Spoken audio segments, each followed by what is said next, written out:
everyone, welcome back to the Boozers Basketball Channel, the basketball podcast where we like to sometimes drink beer and talk basketball with friends. I'm your host, Amir Motamani, joined today by my two buddies, Panos George, who's freaking giggling right now like a little schoolgirl, and Neil Joshi. How are you guys doing today? Doing great. Doing great. Celtics are up 1-0. Yeah, our resident Celtics fan in the house, Panos George, today. Yeah. Before we get started, we want to do a quick recap of game one of the NBA Finals, which happened on Thursday, and then it is Sunday today, so we have game two tonight, 6 o'clock Pacific time, 9 o'clock Eastern. But before we do that recap, let's start off and see what everybody's drinking today. Neil, what do you got? I have an Other Half Forever. Other Half is one of my favorite breweries from New York City, so I'm repping New York in Texas today. Nice. What kind of beer is it? It's an IPA. I love IPAs, so I'm sticking with the trend and starting the day off with an IPA. Nice. What percent is it? It is 6.7. Okay. Not bad. All right. So we got the New York breweries represented both weeks now, so I like that. Panos, what do you got today? Some coffee, ice cold coffee, 0%. What is that plastic cup you have there? It's a plastic cup. You can't see it. You can't be an adult and use a glass? I wanted a plastic cup. Okay, that's fair.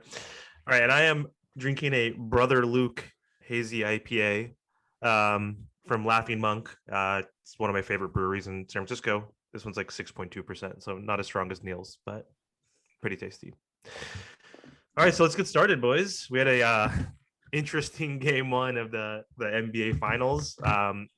I, as a Miami Heat fan, was bitter and still am bitter, and I thought I wouldn't want to pay attention closely to this NBA Finals, but I am obviously still a basketball fan, and I watched the entire game. And really exciting game one. The Boston Celtics stole home court from the Golden State Warriors in game one. The Warriors were undefeated at that point in the playoffs. Celtics were 7-2, as Neil has mentioned, on the road in the playoffs, the best road team in the playoffs, and now they're 8-2. So crazy game, right? I mean, it felt like the Warriors had control pretty much the entire game, even though the Celtics technically came back in the first half and took I think a 2-point lead going into the half. But after that, the Warriors represented in the third quarter like they typically do in the regular season and playoffs, and crushed the Celtics in that quarter to take a 12-point lead going into the fourth quarter. And then Celtics bench players and role players definitely flipped the script and took a 12-point advantage and won the game by 12. So huge game one for the Boston Celtics. Exciting just as a general basketball fan to watch. But Neil, just what were your thoughts on game one?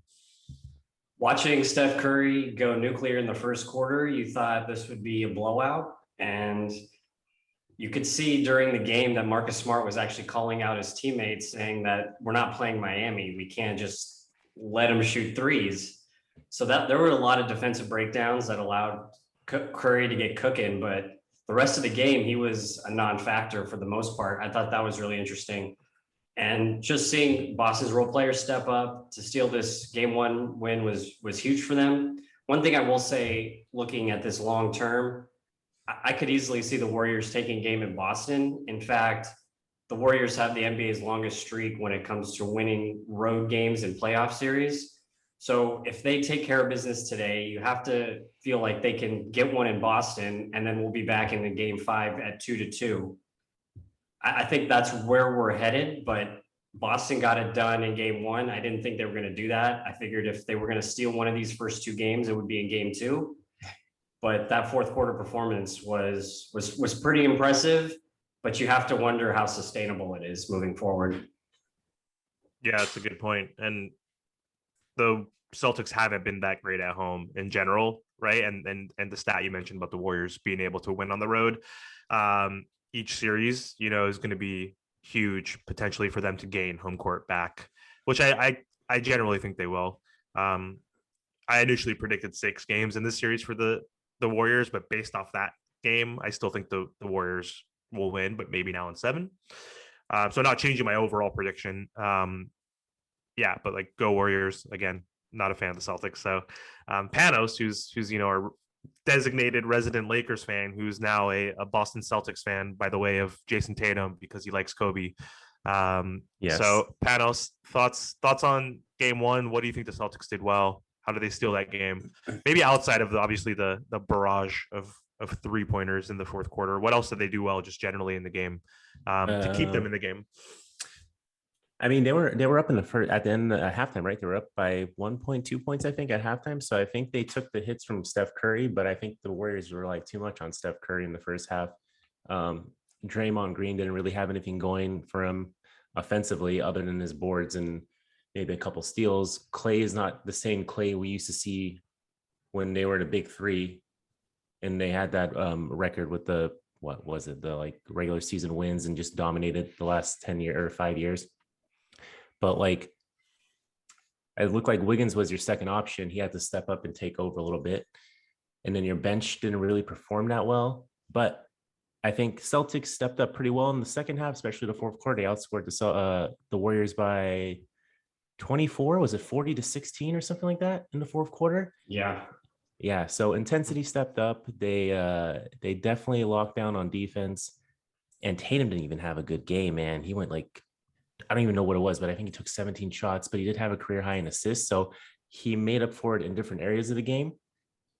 I mean, career high in assists during the playoffs, first game ever in the finals for him, and only 2 turnovers. That's really good. So Derek White showed up off the bench with 21. Horford stepped up because Grant Williams wasn't really there. I mean, and then Jaylen Brown stepped up in the fourth quarter too. He had, I think, 8 or 10 points, maybe 12. I can't remember, but 10, I believe. Yeah. So, I mean, they looked pretty impressive. And we did say you guys said Warriors in 6. I said Warriors in 7. And then I made a joke about saying Celtics in 7. Yeah. I don't know. It's kind of crazy, but let's go Ticks. Yeah. We know, going back to the last podcast, we know that you predicted or thought the Warriors were going to win, but the question was, who would you rather have win? And that is Celtics technically by way of Tatum, right? Because you like Tatum. So you're like saying technically you are wishing and hoping the Celtics win, even though you don't think they are, right? Yeah. Based on your prediction. And also just to show receipts too of a fan over here. Pull out those receipts. It's just like, not even receipts, just like look what a Laker fan is sending me this morning in the chat. Look at these 2 gifts right here. This is a Laker fan sending like celebratory Boston Celtics victory, like gifs. Hey, gifs. You can't talk smack on Deuce, man. He's only 2. He's only 2. He looks way bigger. I think he's 2. I don't know. I'm just guessing. I mean, maybe 4. I like kids, I guess, but I don't. Larry I don't Legend, man. Larry Legend, bro. Yeah, like, you can't. I'm just going back to the last pod. This like, blasphemous Lakers fan over here is actually rooting for the Celtics. I mean, I'm rooting for and is Tatum. happy. Yes, he plays for the Celtics. It kind of sucks. I'm not gonna lie, but he admires Kobe, and Kobe worked with him. And he literally, like, everything is like Kobe with him. He'll like the text, right? And then like his shoes. He had like, I think for game 7 with the Bucks, he had like this Kobe themed shoe. He wears the 24 elbow pad as well. So like he's all Kobe. If that fucking we didn't draft Ingram, we would have had Tatum on our team for sure. Yeah, it's all right. It's right. But I will go back to your guys' point saying I think it's going to be, I mean, we're not talking about predictions, but like you said, Boston's not so great at home, right? So the series is not even over, not even close. I still firmly believe this is going to be a long series. Yeah. It's just that the Warriors had game 1, signed, sealed, delivered, and they dropped the ball, and Boston was great at picking it up. Yeah. I wouldn't. Yeah. I mean, I wouldn't say signed, sealed, and delivered because not even close. I mean, it's funny looking back at the box stats. Like they were only up in the first quarter. By the end of the quarter, they were only up by 4. But like I know at one Warriors, point, right? Yeah, they were up by double digits in the first quarter, but then they came back within 4. And then the second quarter, they brought it back up to double digits. But then I think the Celtics ended up +2. And then they had their third quarter, which I'll pull it up real quick. Celtics went 38-24. So plus 14, up 12 going into the fourth quarter. And this age and NBA with the amount of 3-point shooting, these teams are all incredible at shooting threes. It seems like are capable. A 12-point lead is not what it used to be like in then obviously the 90s or like even the early 2000s. So like, and especially against the Warriors, it's like no freaking lead has been safe in the past decade, with this dynasty, like especially with the Splash Bros. You're up 25 against the Warriors. Like, okay, sure, that's like a comfortable cushion, but like it's not over, right? For a lot of other teams, you'd think it's over. So I don't know if they gave it away necessarily, but they were in control, it seemed like, for the majority of the game, except for closing out each of the two quarters in the first half, right? Because like otherwise, if they did close out and kept those double-digit leads going into the third quarter with that plus 14, the game could have been over at that point, right? But the Celtics kept chipping away. Marcus Smart, Jaylen Brown, Horford, White. Besides the fourth quarter, we're making big plays. Obviously, the defense was huge. Reggie Williams was doing a good job clogging the paint. He had like 3 or 4 blocks. I think he blocked Steph on a 3-point attempt. It does seem like it was a wasted Steph game. He had 6 for 8 for threes in the first quarter, which was like unreal.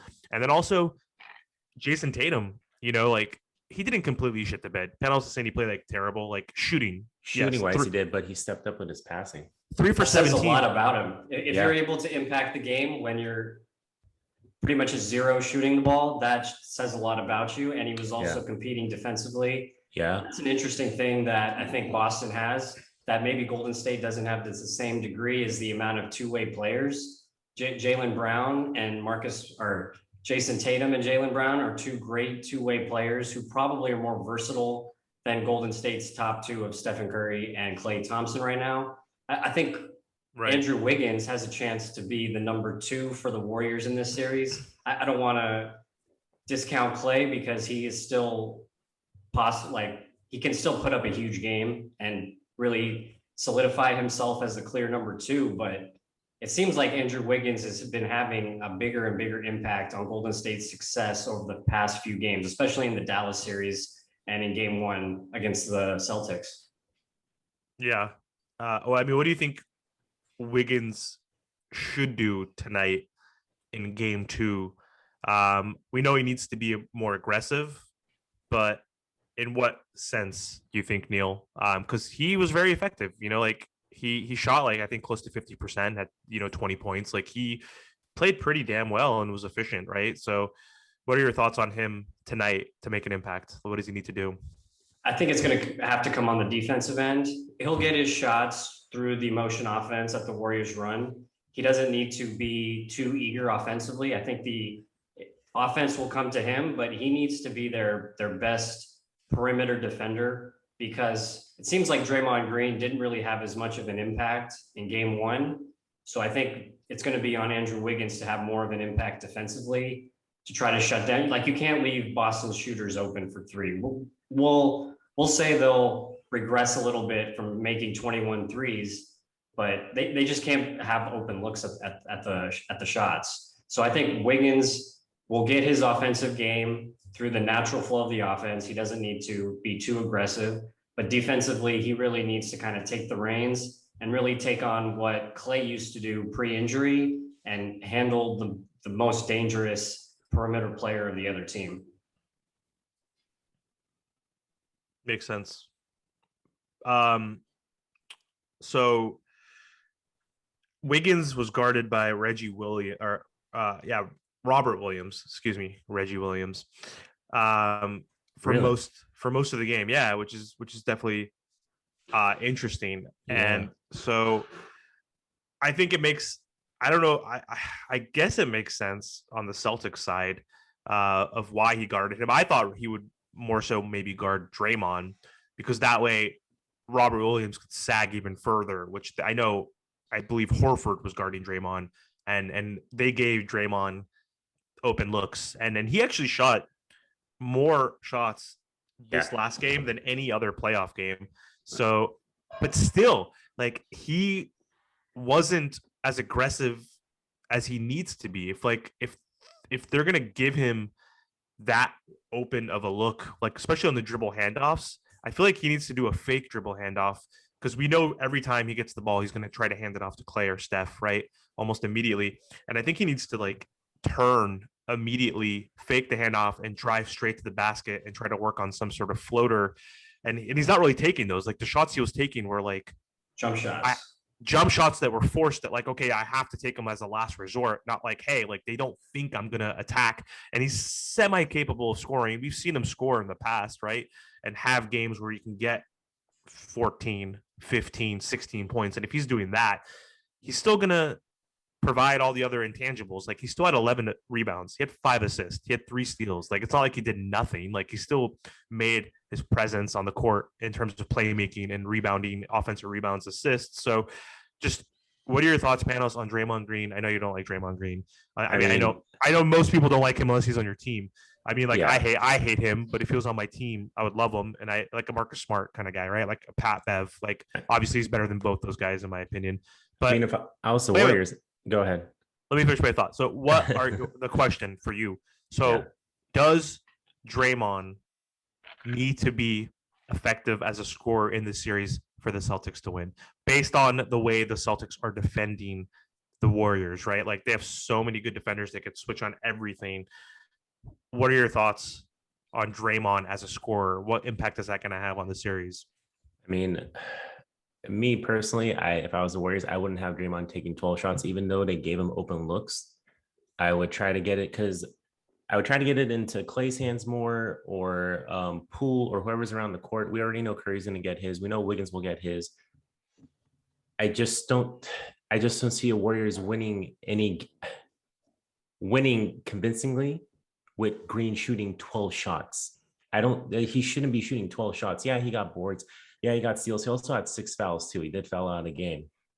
I think it's better for him to be on the court and have that like leader mentality, like taking charge and telling players where to go. But I don't think he needs to take 12 shots. I mean, yeah, where you made a point where he can like fake or like drive in and dish it out to Curry or someone, but I don't think the Celtics respect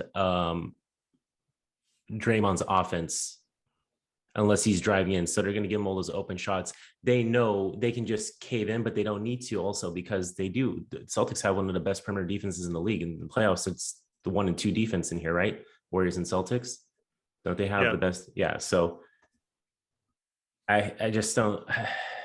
It's a win for Boston if Draymond Green is taking threes, because that shot's not going to Steph or Clay or Jordan Poole. One thing I'm wondering from you guys is, what kind of role do you think Jordan Poole is going to have? Because he got outplayed by Derek White. And I think if we were talking about this series before it started, that seemed to be a clear edge for the Warriors if we're looking at a Jordan Poole against Derek White matchup.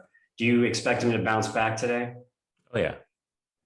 Definitely. He's coming off the bench. He'll probably get about 15, I would say tonight, probably anywhere from 14 to 20 points tonight. I think the Warriors are going to come and crush it today. I just don't see them losing tonight. There's no way. And then Derek White's been having a great series ever since someone made a comment. I forgot what it was, but ever since his baby was born, he's been averaging like 15 to 16 points a game and shooting ridiculous field goal percentage and 3-point percentages. So it's like, but I think Jordan Poole's going to step up tonight. He's become Fred VanVleet or whatever. yeah. Here's a stat because screw the Celtics. Freaking Derek White. What? In the regular season, 30% 3-point shooting. I think since he's had his kid, he's been shooting like in the 40s, which is just like an insane uptick on average, like since the Heat series, right? So it was like game 3 or 4 up until game 1. And he shot 2 for 3 yesterday. Last game against the Heat, he shot like 3 for 5. He had a couple games which lowered the percentage, but there was games against the Heat where he shot 70% from 3, 50% from 3. One game he was 0 for 2, so that brought the averages down. But he's a 30% 3-point shooter. And do you see the shots he made in the fourth quarter? That one was open, and then one was in Steph Curry's eye. Yeah, like, great defense by Steph. Yeah, hand up in his face, end of the shot clock. And it's like, how is this? And in the clutch moments, in the playoffs, on the road, context matters. And it's like, how is this freaking Afro fool? I mean, his Afro is kind of cool. It just looked the headband. I don't like. I don't know why it makes his head look weird, as one of my friends has commented to me. But yeah, that guy is just like the scrub whisperer is just like as soon as he's become a dad, like he's just got like all this power now. He's been clutch.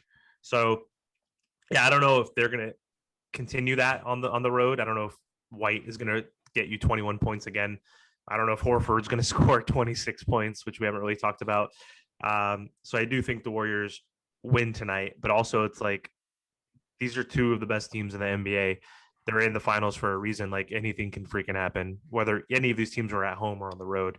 But let's talk about Al Biss Dumbledore Horford, who is a freaking wizard in that fourth quarter, like a magician. He had 26 points. He had 11 of those 26 in the fourth quarter with 5 minutes to go. He didn't score in the first 7 minutes of the quarter. So 5 minutes to go in the quarter, they're down like 8 points or so. He went on a barrage with the rest of his team with Jaylen Brown and White, obviously. But Horford had 6 for 8 from three, career high in the playoffs. But just what a like veteran stud, first time in the finals. Yeah. Age 35, 36 years old. Just like what an X factor, Neil. What are your thoughts on Al Horford? What do you think? Like, how do you think he plays up in terms of being that like X factor, the Draymond for the Celtics? I know they're matching up together as well. Just moving forward, like, how important do you think Horford is for this series, and like how impressive was that? It was extremely impressive. I mean, Al Horford is pretty much the veteran on this team. Marcus Smart has a lot of experience under his belt, but right. Al Horford is kind of like the sustaining presence for this team. He never forces anything. So once he got going in the fourth quarter, he wasn't taking bad shots because he was like, I'm cooking right now. He was just wide open. His teammates were finding him and he was nailing the shots. So if he recognizes that it's his time to step up offensively, he can do that. But he is happy to kind of take a secondary role and let Jason Tatum and Jaylen Brown do their thing. So right. I just think he is just really aware of the pulse of the team at every moment. He knows that we're down in the fourth. I'm starting to hit some shots. I'm going to start taking more shots. But if he starts missing in game two, he's not going to start jacking up shots. So you can always count on him to make the right play. And just throughout the playoffs, he's just been a huge contributor. And if he plays like this, then we're really going to need to see Draymond Green have to have some sort of offensive impact to kind of negate it a little bit. Because when you're looking at the series, you're saying, yeah, maybe Horford can give you 10 to 12 points. Right. But if he can consistently get you 18 to 20, then Draymond Green needs to kind of pick up the slack, or that the Warriors have to negate that from somewhere. And we saw how Steph already blew up, but maybe Draymond will have to become an offensive force, like you mentioned. And I thought you made a really good point about Draymond Green, like not settling for those open shots. If he's open from deep, he could drive to the basket, put in a floater, draw a foul, something like that. But he just seemed really content to just take outside shots. And he has never really been a good three-point shooter. So I think he needs to reconsider how he wants to attack offensively if he's given that shot by Boston. Yeah, because he's kind of like Bam Adebayo, in a sense, like he has that dribble handoff in his repertoire, and he sets that high screen handoff to Steph or Clay, and he does that like it feels like 75% of the time. Like he has the ball on the wings or even at the top of the key or 3-point line. It feels like every time, 75% of the time, but it feels like every time he's gonna dribble and then hand off and screen, right, for Clay or Steph to get that shot. He needs to like slip, I think, to the basket like every once in a while. Yeah, give him a different look. To pull the defender with him, right? Or he needs to, like I said, a hard fake, right? Like do it like 5 times in the first quarter because he's always going to do that pass. But then on the 6th time, just do a hard fake, turn, drive straight to the basket towards the free throw line, and either do like a push shot or like floater, right? Or get Robert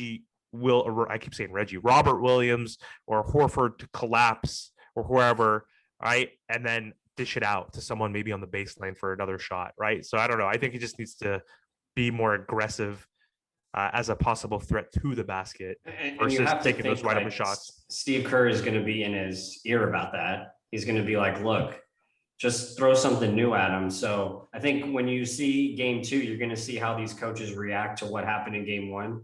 So it's always interesting to see the kind of adjustments that were made because Boston was not defending Steph the correct way, as I alluded to earlier. No, And they finally no. made the adjustment towards like the latter stages of the game. So now you expect the Warriors to have some sort of counter to that.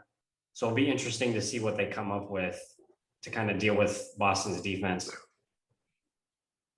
Yeah, when they were guarding Steph in the first half, I was like, do you know he's like the best 3-point shooter ever? Like, why does he have like at all at any time more than 3 feet of space? Like if Steph gets like a foot of space, okay, that's fair, maybe. But like 3 feet, 5 feet wide open, like he had, Over and over again. yeah, it's kind of nuts. And they're like the best perimeter defense, as Panos mentioned. So, all right, let's look at the box score real quick. Just want to give some flowers and just quick like recap of performances. Let's look at the Celtics real quick. I know we mentioned a few of this player stats, but Klay Thompson played 39 minutes, 15 points, 2 rebounds, 3 assists, 6 for 14. Field goal percentage, close to 50%, 48%, 3 for 7 from three, no turnovers. So pretty solid game, right? Like he's moving his feet a little bit better on the defensive end, which Klay has traditionally been a really good defensive player. Maybe that's a little bit harder to regain due to the severity of his multiple injuries that he's had. But obviously, offensively, he's coming back, but he's still not the all-star Klay Thompson. But still, good performance, right? Steph, 38 minutes, 34 points, 5 rebounds, 5 assists, 12 for 25, 7 for 14 from three, 50%, which is insane. 3 steals, only 2 turnovers. Kind of crazy that they wasted that effort, especially when it was 21 points in the first quarter, right? So give your kudos to Steph, though. I mean, he still did enough in that first half offensively, where the rest of his teammates, could have helped out, especially on the defensive end. But he needed some more support, right? Like he had some, but like Draymond Green again, right? 2 for 12, didn't step up. Jordan Poole, 9 points, 2 for 7. Looney, like 1 for 4, like rebounding, great offensive rebounder, has been doing well. 5 assists for Looney, 4, 9, and 5. Pretty good stats, but he wasn't getting those easy buckets. This is a tough matchup for Looney. Yeah, with Williams and Horford there. Oh, yeah. So yeah, but Wiggins, 20 points, 5 rebounds, 8 for 15. Like that's pretty good. Like Otto Porter did really great, 4 for 5 from three, 12 points. Iguodala played, right? Like for the first time in a long time, and he looked pretty good too. He was 3 for 4, 7 points, 3 assists. So I think he'll be important in limited minutes. He'll only play 12 just on the defensive end. Gary Payton Jr. hasn't played. He was cleared to play, but he didn't play yet. So that's another offensive or defensive guy that can give trouble to maybe like a Marcus Smart, to a Tatum and Brown. So we'll see if he plays tonight. I think he will. And I hope he'll make a impact on the defensive end. And then for the Celtics, real quick. So Jason Tatum, 12 points, 5 rebounds, 13 assists, 3 for 17. Let's just do quick predictions in terms of Jason Tatum for tonight. Panos, we'll go with you first, but it's also crazy that it's not sustainable where White and Horford are going to do what they did last game, right? But also, it's very impressive that the Celtics still won with a performance like that by Jason Tatum. He was missing wide open 3-pointers too. Like there was times where he wasn't like taking exactly like the worst, crazy or tough shots. Like he was missing some bunnies as well. So thoughts on Jason Tatum tonight and how he's going to bounce back, or if he's going to bounce back, Mr. Kobe Bryant over here. Yeah, definitely. I think he'll bounce back. I think you'll have more than, I would say he'll have anywhere from like 22 to 28 points tonight. Definitely his assists will take a hit. I think he's going to try to get going a little bit more and be more aggressive and drive to the hoop. As far as like you said about like Horford, I mean, he's probably not going to do that again. Same with White, maybe not to those extents, but like the good thing about the Celtics is they have other players that can step up. I mean, Marcus Smart can step up. Grant Williams can step up. They can get Robert Williams going as well. So they have a lot of options. So, I mean, that's the good thing about the Celtics. They're deep, just like the Warriors, so they can get going. I will say, though, I think the Warriors are definitely going to win this game. But if there's a 1% chance that the Celtics do manage to pull this off, I wouldn't be surprised if the Celtics won in 5 or 6. Like I think the confidence with the Warriors would be shook, and then they've gone through a lot of finals and a lot of like postseason. They're older too, right? It's not the young Curry, young Clay, and Green that you had before. You're playing against some mid-20-year-old kids who can run up and down the court and out hustle, So, but yes, Tatum will bounce back for sure. I would say mid-20s in points, probably 7 rebounds, 6 assists, something like that. Do you think he's going to play well because of his shoes? You mentioned earlier, Kobe And- shoes, Kobe armband or whatever bullshit you said earlier. Is that I don't the think so. reason, or do you think because he's actually good? He channels his inner Mamba mentality. I will say that. Like even because when Kobe tried out for the Celtics, and he had the old school Celtics tryout shirt on, it showed Tatum wearing the same getup, like the same original T-shirt and shorts too. So he's definitely channeling that Kobe mentality. But Fake it till you make it.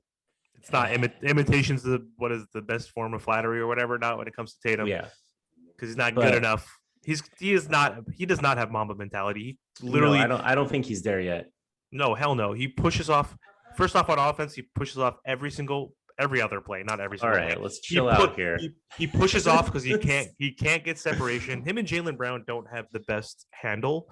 Like Tatum's obviously, Brown especially. Well, Jaylen Brown has especially been struggling. Jaylen Brown has struggled, but they got some quick movements, lateral movements, especially with the ball, man. They can do some crossovers. They're pretty fast on that ball, bro. You've seen them play. Like, yeah, not all the time, but like they can create separation. It's just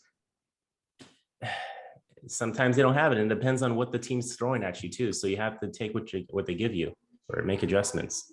I mean, Tatum is a better ball handler than Brown, but like even 100%. so, he can't get by folks every time, so he pushes off. He always complains. He thinks he's fouled every play. When he gets a foul called on him, he cries. I hate Kobe. I hate Kobe. I'm obviously anti-Lakers. I really don't care if you do or not. So I've known you since I was 12. So shut up. I've hated Kobe forever. I respect the hell out of him though, right? Like I know he's one of the greatest players of all time. I'm not stupid. He's a great competitor.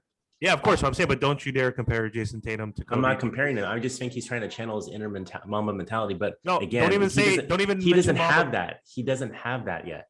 Well, exactly. Don't even mention Mamba mentality. I mean, there's only one Kobe. It's 1 of 1. One Jordan, 1 of 1. LeBron, 1 of 1. Tatum is not there. I mean, he's a great player, but like he's not consistent. So until he gets to that level, you can't put him in like an MVP conversation. You know what I mean? Like, you're right. He's not a superstar yet. Yeah, he's not there. He's not top 10, but not a superstar. I think. But like Luka's insane, right? Like, look what he's done since he's been in the league. Like, he's not in the MVP talks yet, but I mean, he's a superstar. Yeah.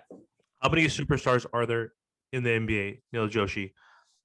Out of the top 10, how many of the top 10 or how many of the top players are considered, in your opinion, superstars out of that top 10? 5? I think 5 is a fair number. Name them. We know a few already. Tatum. Don't Brown. say his fucking name yet. I'm just kidding. Well, you got to say Giannis. Yes, got to say Luka. Yes. Agreed. Giannis, Luka, KD. Do you guys still consider him a superstar? Yes. He's a great player, but like if you're a superstar, you should be able to handle that first round and take your team on your back and take them to the second round. He did not do that. That's not true. 100% facts, homie. What are you talking about? It's tough to get swept and still be considered a superstar.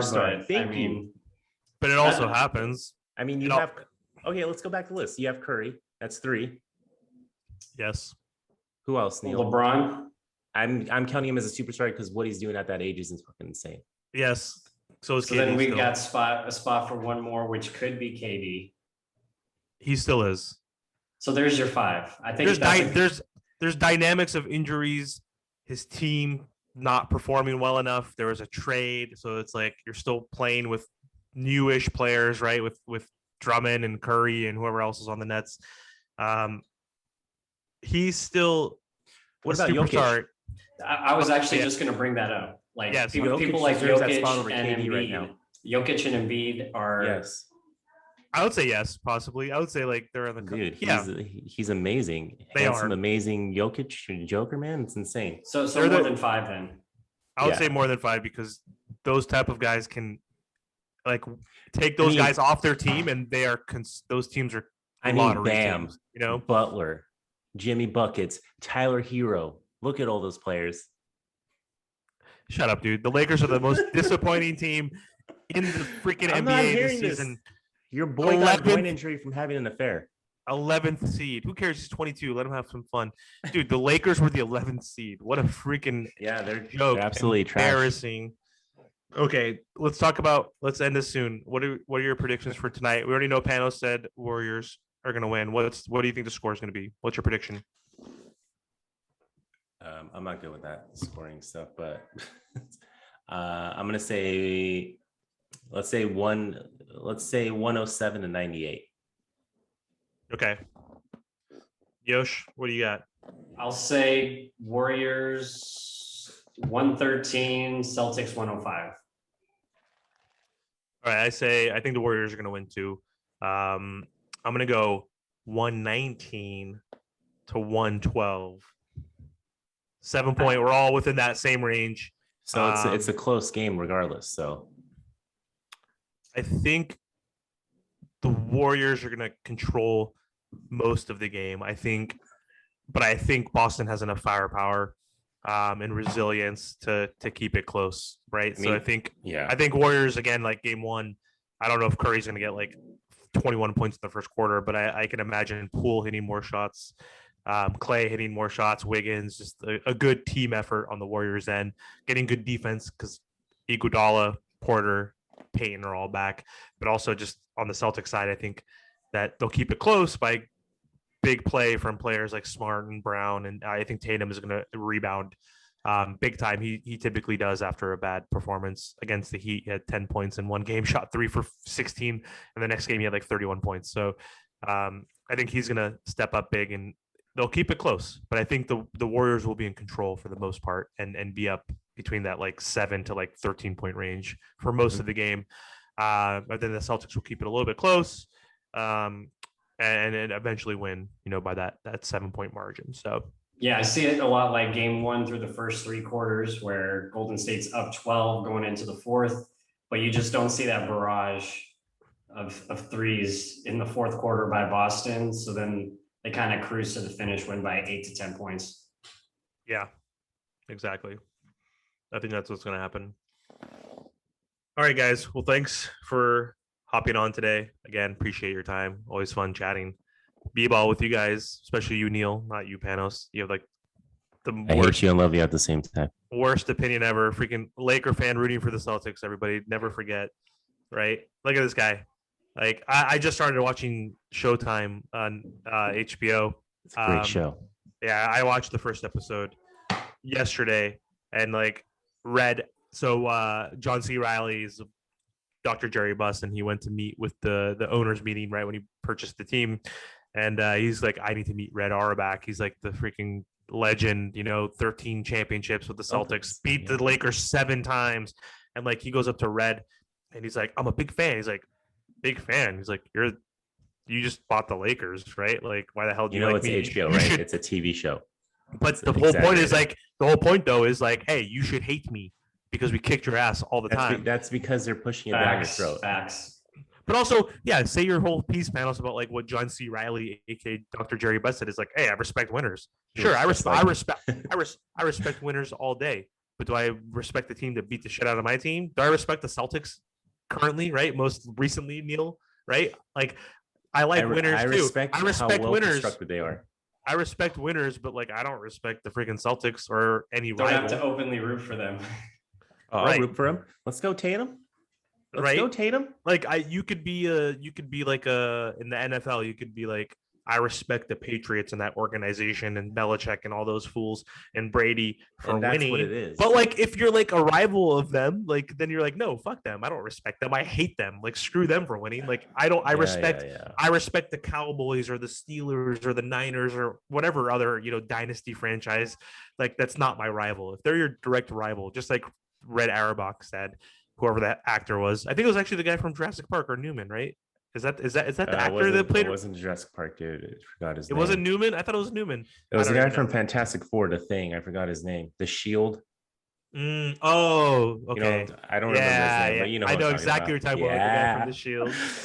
Okay, but either way, panels, the fact that you're rooting for the Celtics, Yes. you're a chump. Let's go Ticks.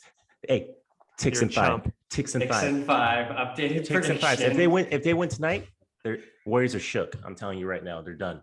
This guy calls them the Ticks. Like, what the? Never heard that ever in my life. Like, look at this. I mean, Like, obviously, you've never been to Boston. Stick with the Lakers. I've never been to Boston. Same here. All right. Well, here's a phony faker fan who has no, good opinions or takes. So, all right, guys, don't forget to like and subscribe to anybody watching out there in the world. Thank you again. Good night. Good night.